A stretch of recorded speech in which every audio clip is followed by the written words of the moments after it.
الحمدللہ رب العالمین والصلاة والسلام علی محمد وآلہ واصحابہ اجمعین۔ ان الدین عند اللہ الاسلام، قرآن میں اللہ تبارک و تعالیٰ نے اپنا پسندیدہ دین اسلام کو قرار دیا۔ جب اسلام کی بات آتی ہے اسی کے ساتھ ایمان کی بھی بات آتی ہے۔ ایمان کیا ہے، اسلام کیا ہے، ایمان لانے کے لیے ریکوائرمنٹس کیا ہوتی ہیں، اور اسلام کسے کہتے ہیں، کون سا اہم ہے، اسلام زیادہ اہم ہے یا ایمان زیادہ اہم ہے، یا عام طور پر ذہنوں میں سوال ہوتا ہے کہ جب اسلام اہم ہے تو ایمان کیا چیز ہے، ایمان اہم ہے تو اسلام کیا چیز ہے۔ اس کو سمجھنے کے لیے اس کی مثال یوں سمجھی جا سکتی ہے کہ ایک کوائن رکھا جائے، سکہ، سکے کے دو پہلو ہوا کرتے ہیں۔ اب اگر یہ کوائن ہے، اس کے دو سائیڈ ہیں، اگر ایک سائیڈ بلینک رہا، سپاٹ رہا، تو یہ سکہ چلے گا؟ نہیں چل سکے گا۔ سکے کے صحیح چلنے کے لیے دونوں سائیڈ جو ہونے چاہیے برابر ہونے چاہیے، صحیح ہونے چاہیے، اور صحیح اسٹمپ اس کے اوپر ہونا چاہیے، ورنہ سکہ کھوٹا ہو جائے گا، کتنا بھی خوبصورت ہو لیکن چلے گا نہیں۔ اسی طرح سے مسلمان کی زندگی کا ایک شخص کی زندگی کا معاملہ ہے کہ اللہ کی فرما برداری کے تحت اگر اس کی زندگی گزرنی ہے تو اس زندگی کو گزارنے کے واسطے اس کی زندگی کے دونوں سائیڈ جو ہونے چاہیے وہ بالکل پرفیکٹ ہونے چاہیے، صحیح ہونے چاہیے۔ ایک سائیڈ ایمان ہے اور دوسرا سائیڈ اسلام ہے۔ ایمان اندر کی کیفیت کا نام ہے جس کو کہتے ہیں انر ڈائمنشن، اور اسلام باہر کی کیفیت کا نام ہے جس کو کہتے ہیں آؤٹر ڈائمنشن۔ ایمان ایک تھیوری ہے، ایک نظریہ ہے، ایک فیتھ ہے، ایک یقین ہے۔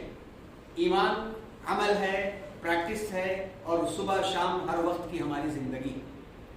آئیے ایک ایک کر کے اسی کو سمجھیں گے، اور جیسا کہ ٹائٹل دکھ رہا ہے، اس ٹائٹل کے اندر عقیدہ، ایمان، کلمے اور ان کی حکمتیں، تین ٹاپکس اس کے اندر دکھ رہے ہیں کہ عقیدہ کیا چیز ہے، ایمان کیا چیز ہے، اور ایمان لانے کے لیے جو کلمے پڑھتے ہیں ان کی وزڈم کیا ہے، اس کی حکمت کیا ہے۔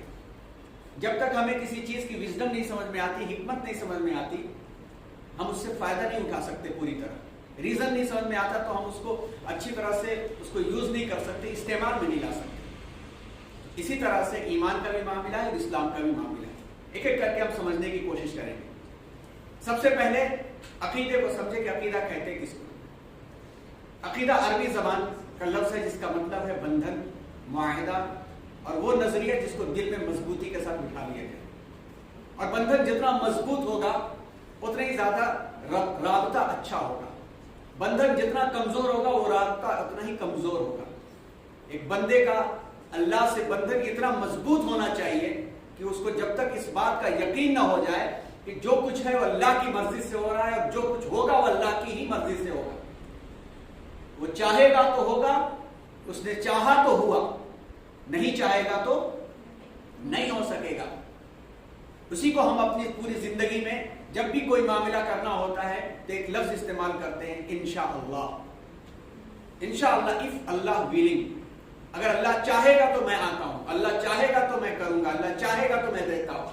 انشاءاللہ کا لفظ انسان استعمال کرتا ہے، اور کچھ ہو جاتا ہے صحیح اور جو کام ہو گیا تو پھر ہم لفظ استعمال کرتے ہیں ماشاء اللہ، اللہ نے چاہا تو ہی ہوا ورنہ نہیں ہو سکتا۔ تو یہ مضبوطی عقیدے کی، بندھن کی جتنی زیادہ مضبوطی رہے گی اتنا زیادہ جو ہے عقیدہ مضبوط ہوگا۔ تو عقیدہ عربی زبان کا لفظ ہے جس کی جمع عقائد آتی ہے۔ عقائد کا مطلب کہ اللہ کے اوپر جو یقین ہے، جو اعتماد ہے، اسی کو کہتے ہیں عقائد۔ اسلامی عقیدہ کیا ہے؟ اسلامی عقیدہ یہ ہے کہ اپنے خالق اور مالک کا فرما بردار ہونے اور اس کے حکم پر چلنے کے لیے جو بندھن دل میں پختگی کے ساتھ باندھ لیا جائے اسی کو اسلامی عقیدہ کہتے ہیں، اللہ کے حکم پر چلنے کے لیے۔ اسی عقیدے کو ایمان مجمل کے نام سے کبھی ڈیفائن کرتے ہیں تو کبھی ایمان مفصل کے نام سے، جس کا تذکرہ آخر میں آپ کے سامنے آئے گا انشاءاللہ کہ ایمان مجمل کیا ہے اور ایمان مفصل کیا ہے۔ جب تک ہمارے دل میں یقین نہیں رہے گا تو ہم یہ نہیں کہہ سکتے ہیں کہ آمنت باللہ کما ہوا باسمائہ وصفاتہ وقبلت جمیع احکامہ۔ یقین ہے تبھی ہم کہہ رہے ہیں، نہیں ہے تو نہیں کہہ سکتے۔ تو یہ ایمان مجمل ہوا. اسی طرح سے ایمان مفصل جس کا تذکرہ آگے کرتے ہیں. تو یہ بات آئی پہلی عقیدے کی.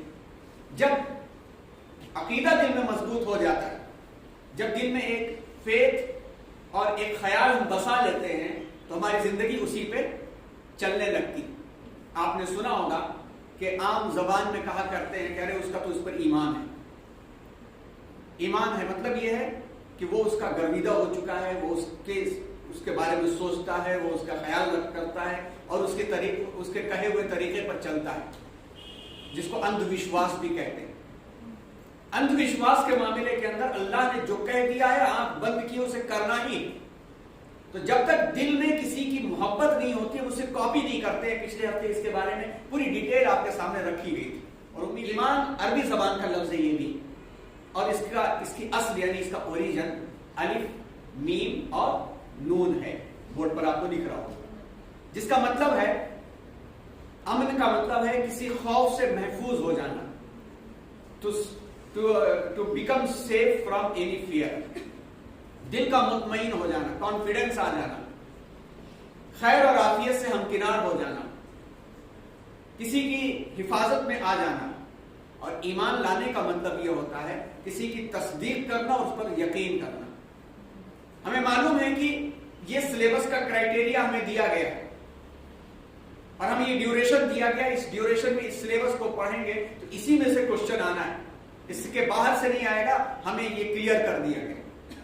جب کلیئر کر دیا گیا تو ہم اسی سلیبس کے اوپر محنت کرتے ہیں اور محنت کرنے کے بعد ایک کانفیڈنس آ جاتا ہے کہ ہم نے محنت کر لیا ہے اور اگر ایز اٹ از لکھ دیں گے تو انشاءاللہ ہم پاس ہو جائیں گے. یہ بھی ایک فیتھ ہوتا ہے, یہ بھی ایک ایمان ہوتا ہے. اسلام میں ایمان ان چیزوں کو کہتے ہیں کہ جن کو آخری رسول جناب محمد رسول اللہ صلی اللہ علیہ وسلم اللہ کی طرف سے لے کر کے آئے, ان کو سچ جاننا اور اس کا اقرار کرنا. سچ جاننا بھی اور اس کا اقرار کرنا. اسی کو عربی میں اس انداز سے کہتے ہیں تصدیق بالجنان و اظہار باللسان والعمل بالارکان. کتاب میں بھی ہے, جو کتاب آپ لوگوں کو دی گئی. تصدیق بالجنان, دل کے یقین کے ساتھ اور دماغ کے اعتماد کے ساتھ مان لینا, تصدیق کر لینا. وہ اظہار باللسان, اس یقین کو, اس اعتماد کو اپنی زبان سے ظاہر بھی کرنا اور اس کے ریکوائرمنٹ اور اس کے تقاضے کے مطابق عمل کرنا. تو پتہ یہ چلا کہ ایمان 3 درجوں کا نام ہے, 3 اسٹیپس کا نام ہے. پہلا اسٹیپ کیا ہے کہ دل کے اندر یقین کر لینا. دوسرا اسٹیپ ہے زبان سے اس کو ظاہر کرنا, اس کا اقرار کرنا, اس کو وٹنس دینا, اس کی شہادت دینا. اور تیسرا ہے اس کے ریکوائرمنٹ پر پوری زندگی عمل کرنا. ایک شخص دل میں یقین رکھتا ہے لیکن زبان سے اظہار نہیں کرتا تو مسلمان نہیں کہلائے گا. ایک شخص زبان سے خوب اظہار کرتا ہے مگر دل میں یقین نہیں رکھتا تو بھی وہ مسلمان نہیں کہلائے گا. اور ایک شخص دل میں بھی یقین رکھتا ہے, زبان سے بھی اس کا اظہار کرتا ہے مگر اس کے ریکوائرمنٹ پر عمل نہیں کرتا تو ہی از آلسو ناٹ مسلم, وہ بھی مسلمان نہیں کہلائے گا. اب یہ تینوں چیزوں کے ہونے کے لیے کیا کیا چیز ضروریات ہیں؟ سب سے پہلی بات تو جو یاد رکھنے کی ہمارے لیے ہے وہ یہ ہے کہ دل کا جو کمپاس ہے, جو قطب نما ہے, وہ ایمان ہے. دل کا قطب نما ایمان ہے. اگر اس دل کے اندر اللہ کا خیال ہے اور ایک اللہ کو بسا رکھا ہے تو ہم ایمان والے. اور اگر ایک اللہ کا خیال نہیں ہے, کچھ بھی بسا رکھا ہے, کہیں سے بھی زندگی گزر جائے, ایمان والے نہیں کہلا سکتے.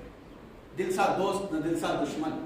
دل کو صحیح کر لیا, رب کی مرضی کے تابع کر لیا اور اللہ خوش ہو گیا تو پھر اللہ تعالیٰ کہاں کہاں سے آپ کو عطا کریں گے, انسان کو عطا کریں گے, انسان سوچ نہیں سکتا. تو اللہ کا ہو جانا, یقین اور اعتماد. آج ہم سب کی کمی اسی بات کی ہے کہ اللہ کے اوپر یقین اور اعتماد کریں. تو دل کا معاملہ یہ ہے کہ قرآن میں کہا گیا ہے کہ ان السمع والبصر والفؤاد کل اولئک کان عنہ مسئولا, کہ دل سے بھی سوال ہوگا, کان سے بھی سوال ہوگا, آنکھ سے بھی سوال ہوگا. دل بدست آیا تو حج اکبرست. دل پر قابو ہے اور اللہ کی مرضی کے تابع اگر دل ہے تو ایک شاعر نے کہا ہے فارسی کی شاعری میں کہ از ہزارہ کعبہ یک دل بہتر است, دل بدست آیا تو حج اکبرست. کہ ایک کعبے کے مقابلے میں، ہزاروں کعبے کے مقابلے میں ایک نیک دل کا مقام زیادہ بڑھا ہوا ہے.